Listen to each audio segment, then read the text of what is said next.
Il existe des victoires qui ressemblent étrangement à des adieux. Camilla a attendu presque toute une vie pour entrer dans l'histoire, pour passer du rôle de femme rejetée à celui de reine couronnée aux côtés de Charles. Mais aujourd'hui, quelque chose change derrière les portes du palais. Le roi avance avec la maladie, Catherine revient sous les projecteurs, et William prépare déjà l'avenir. Alors, une question dérangeante s'impose.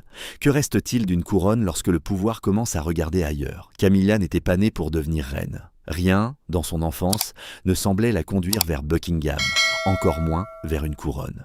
Lorsqu'elle rencontre Charles au début des années 1970, elle n'entre pas dans un conte de fées. Elle entre dans une histoire où chaque sentiment sera jugé, chaque silence interprété, chaque erreur transformée en symbole. Mais puis Diana arrive, jeune, lumineuse, immédiatement aimée. Le pays choisit son héroïne, et lorsque le mariage princier se fissure, il choisit aussi sa coupable. Camilla devient l'autre femme, celle dont le nom suffit à déclencher la colère. On la photographie, on la ridiculise, on la transforme en personnage avant même de lui laisser le droit d'être une personne. Pendant des années, elle comprend une règle essentielle. Parfois, survivre vaut mieux que répondre. Elle ne donne pas de grandes confessions. Elle ne cherche pas à conquérir le public en une nuit. Elle attend. Lentement, elle se reconstruit.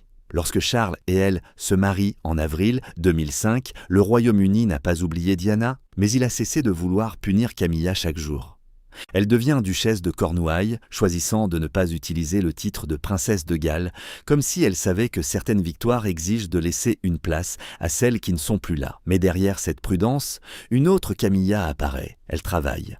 Elle soutient la lecture, les victimes de violences domestiques, les arts, la protection animale et surtout la lutte contre l'ostéoporose, une cause personnelle après la mort de sa mère et de sa grand-mère. Peu à peu, elle ne se contente plus d'être la compagne de Charles. Elle construit son propre territoire, son propre réseau, sa propre utilité. C'est là que son histoire devient fascinante. Camilla ne conquiert pas seulement un homme, elle conquiert une institution qui, autrefois, ne la voulait pas. En septembre 2022, lorsque Charles devient roi, elle accède enfin au rôle que beaucoup avaient juré qu'elle n'occuperait jamais. En mai 2023, elle est couronnée à Westminster. 50 ans après avoir été jugée trop compliquée, elle se retrouve au cœur de la monarchie. On pourrait croire que l'histoire s'arrête là, qu'après tant d'humiliations, d'attente et de patience, la récompense est enfin définitive. Mais une couronne ne protège pas du temps. Et pendant que Camilla savoure ce qu'elle a mis une vie à obtenir, quelque chose commence déjà à bouger autour d'elle. Pas encore une attaque, pas encore une rupture. Simplement un déplacement presque imperceptible du centre de gravité. Parce qu'au palais, le danger n'arrive pas toujours avec une porte qui claque. Parfois, il commence par une question beaucoup plus silencieuse. Qui représentera demain ? Le 5 février 2024, Buckingham Palace change soudain l'atmosphère du règne. Charles est atteint d'un cancer. Le type exact n'est pas rendu public, mais le mot traverse immédiatement le pays. Pour la première fois depuis son accession au trône, la question n'est plus seulement de savoir comment il gouvernera. Elle devient plus brutale. Combien de temps pourra-t-il porter seul le poids de la couronne ? Charles continue pourtant. Il se soigne, travaille, réapparaît, refuse que la maladie devienne le seul récit de son règne. Plus tard, il expliquera que les résultats obtenus permettent même d'alléger son calendrier de traitement. Rien ne permet donc de parler d'un roi condamné à l'effacement. Mais quelque chose a changé. Une maladie grave n'a pas besoin de renverser un souverain pour modifier une monarchie. Il lui suffit de rappeler que le temps existe. Et quand le temps entre dans une pièce royale, tout le monde regarde l'héritier. William n'est pas roi. Pas encore. Officiellement, il agit toujours en soutien de son père. Mais chaque absence de Charles, chaque investiture confiée au prince de Galles, chaque déplacement effectué en son nom donne à William davantage d'expérience, de visibilité et de poids. Rien de spectaculaire. Justement, les transitions les plus profondes commencent souvent sans annonce. Pour Camilla, l'équilibre devient alors plus fragile. Elle reste aux côtés de Charles, poursuit ses engagements et demeure au cœur de son règne. Les chiffres eux-mêmes montrent qu'elle n'a pas disparu. Charles et elle continuent d'assurer des centaines d'engagements. La machine fonctionne encore. Mais le problème n'est plus de savoir qui travaille le plus. Le vrai pouvoir symbolique se mesure à la personne que le public imagine déjà dans 10 ans. À celle que les photographes attendent, à celle que les conseillers préparent, à celle dont chaque geste commence à être lu non comme un événement du présent, mais comme une répétition générale de l'avenir. Et dans ce jeu-là, Camilla ne peut rien contre la logique dynastique. Elle appartient au règne de Charles. William appartient au suivant. C'est une différence presque invisible, pourtant plus forte qu'une querelle. Car une reine peut conserver son titre, son rang, ses patronages, et sentir malgré tout que le centre du palais commence à se déplacer. Puis un autre élément bouleverse cette géographie du pouvoir. Une femme que le pays avait cessé de voir pendant des mois revient progressivement sous les projecteurs, plus vulnérable qu'avant, mais peut-être plus forte dans l'imaginaire collectif, Catherine. Et à partir de ce moment, la question n'est plus seulement de savoir qui succédera à Charles, elle devient beaucoup plus personnelle. Qui incarnera la monarchie lorsque le prochain règne commencera vraiment ? Catherine n'a jamais eu besoin de déclarer qu'elle voulait davantage.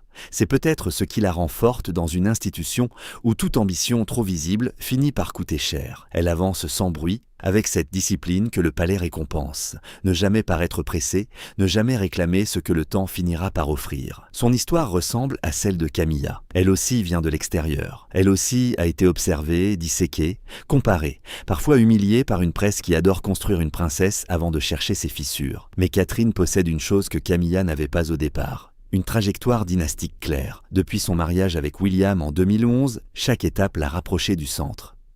Duchesse de Cambridge, puis princesse de Galles après l'accession de Charles, elle n'a pas eu à conquérir sa place contre un passé scandaleux. Elle a appris à l'occuper, et lorsqu'elle choisit ses causes, elle le fait avec méthode. Petite enfance, santé mentale, famille. Des thèmes discrets, mais capables de créer un lien durable avec le public. Puis la maladie bouleverse tout. En 2024, Catherine révèle qu'elle suit un traitement contre un cancer. Pendant des mois, son absence devient plus puissante que bien des présences. Le pays ne voit plus seulement une future reine impeccablement préparée. Il voit une mère, une épouse, une femme vulnérable. Et lorsqu'elle revient progressivement, chaque apparition pèse davantage. Un sourire devient un signe. Une sortie publique devient un message. Sa fragilité, paradoxalement, renforce son autorité. C'est là que la situation devient douloureuse pour Camilla. Catherine n'a pas besoin de lui prendre quoi que ce soit. Elle n'a pas besoin de réclamer son siège, ni de se placer devant elle. La succession travaille déjà pour elle. Les photographes le sentent avant les discours. Quand Catherine apparaît, l'image n'est plus seulement celle d'une princesse en engagement, c'est celle d'un avenir possible. Chaque retour, chaque déplacement avec William prépare lentement le regard du public à une autre configuration. Camilla peut encore être reine aujourd'hui. Catherine, elle, est déjà regardée comme la reine de demain. Et c'est ce qui rend leur parallèle si cruel. Deux femmes sans sang royal, deux femmes longtemps jugées, deux femmes qui ont appris à survivre au regard des autres. Ailleurs, elles auraient peut-être été alliées, mais une monarchie n'est pas une famille ordinaire. C'est une hiérarchie. Et dans une hiérarchie, il n'y a jamais deux futurs en même temps. La vraie question n'est plus de savoir si Catherine veut avancer. Elle est de savoir qui organise cette avancée avec autant de précision. Derrière elle se trouve William. Et lui ne semble plus simplement attendre son tour. William a grandi dans une monarchie qui lui a appris très tôt une leçon brutale. Le titre protège moins qu'on ne l'imagine. Il a vu sa mère devenir l'une des femmes les plus photographiées du monde, puis l'une des plus seules.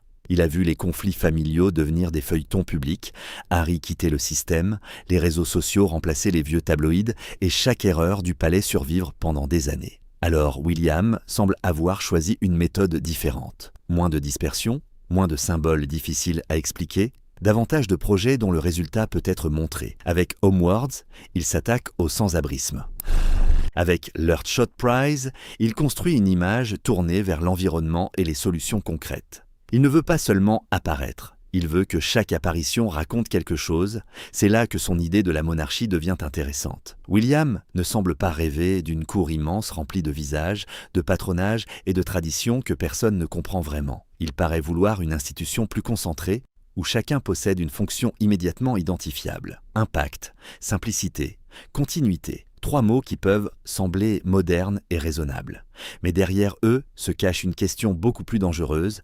Que devient celui ou celle qui ne correspond plus au récit que l'on veut construire ? Camilla appartient profondément à l'histoire de Charles. Des mauvais au fait. Son pouvoir vient de cette histoire, de 50 années passées à ses côtés, de son endurance, de ses réseaux, de la confiance qu'elle a gagnée. Catherine, elle, appartient naturellement à l'histoire de William. Elle incarne la famille qu'il montrera demain, les causes qu'il veut porter, le visage du prochain règne.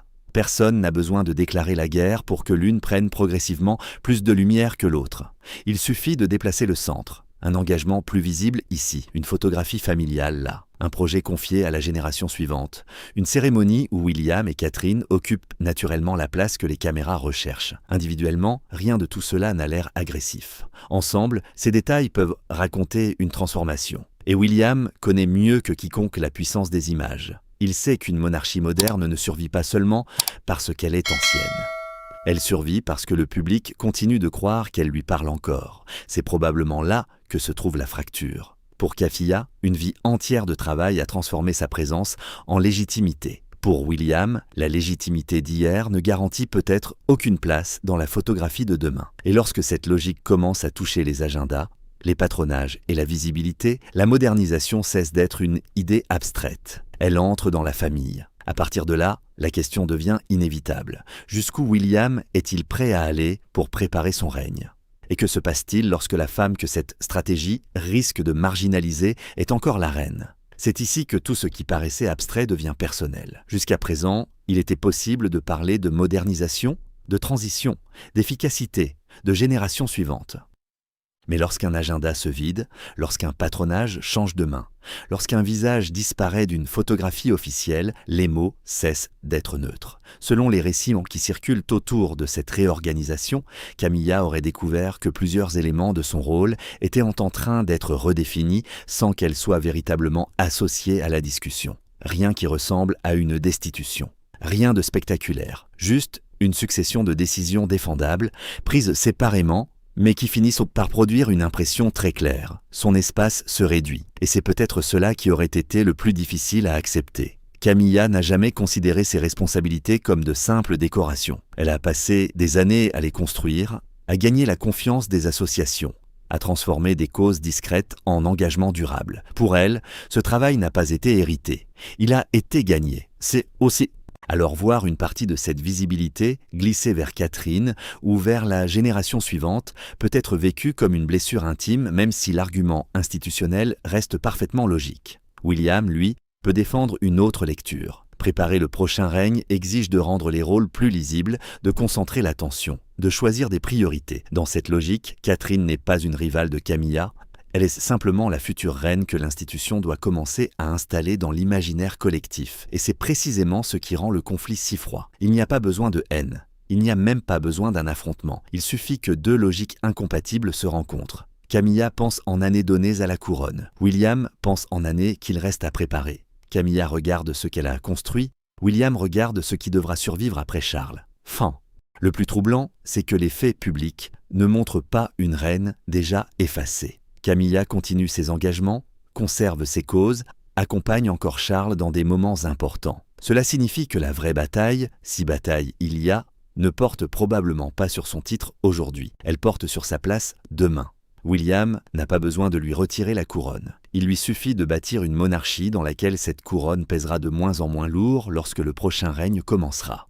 Et pour une femme qui a passé 50 ans à prouver qu'elle avait enfin sa place, cette idée est presque plus cruelle qu'une rupture franche. Mais il reste un obstacle majeur à toute transformation totale. Camilla est encore l'épouse du roi. Et le roi, lui, est encore vivant, encore souverain, encore capable d'arrêter n'importe quelle mécanique d'un seul mot. La question devient alors la plus douloureuse de toutes. Pourquoi Charles ne le fait-il pas ? Charles est le point de fracture que personne ne peut contourner. Pour Camilla, il est l'homme qu'elle a attendu et accompagné pendant des décennies. Pour William, il est le père, mais aussi le souverain dont il devra un jour reprendre la place. Et pour la monarchie, il est celui qui doit préparer l'avenir sans abandonner le présent. Sa position devient presque impossible. Camilla a traversé avec lui les scandales, les regards hostiles et la lente reconquête de l'opinion. Elle n'a pas seulement partagé sa vie privée, elle a partagé le prix public de cette vie. Lorsqu'elle devient reine, elle peut croire que cette fidélité a enfin trouvé sa récompense. Mais Charles est aussi père d'un héritier qui ne peut pas attendre éternellement pour apprendre à gouverner.